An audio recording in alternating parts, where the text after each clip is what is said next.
वैकुंठ प्रधान को मरणांतक आक्रमण कर मारिदेवा धमक देउतले मारिदेवा उद्यम करुले। ओडिशा सरकार कार्यरत एएसओ वैकुंठ प्रधान जे कि पुरी गवर्नर हाउस दायित्व रे थिले सेठारे गवर्नर सुपुत्र कहबी ना कुपुत्र कहबी ए गवर्नर गवर्नर एवं गवर्नर पुओ एवं सहित 5 जन मिसी जो भाव में वैकुंठ प्रधान को मरणांतक आक्रमण कर मारिदेवा धमक देउतले मारिदेवा उद्यम करुले।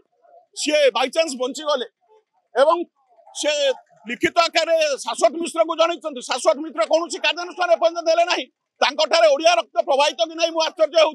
सचिवालय जो वर्कर्स यूनियन अच्छी से भी नीरव ओडिया अस्मिता कथा जो मैंने कहते आह्वान दौले कि ओडिया अस्मिता जड़िया ओडिया अफिसर माड़ खाऊ जड़े झाड़खंडी ठार सी गवर्नर पुओ होगले बोली ओडिया अफिसर को बाड़े ए कथा कौन ओडिया सह्य कर छात्र कांग्रेस युवा कांग्रेस आंदोलन कर पर्यंत गवर्नर पुओ अरेस्ट न होती दंड विधान न हो। ये नुआ कथा ये इतिहास के घटी ना जड़े एसओ ये दायित्व अच्छा राति 4टा पर्यंत बाड़े मारिदेवा धमक दि जाऊला ए कथा इतिहास के घटी नाला।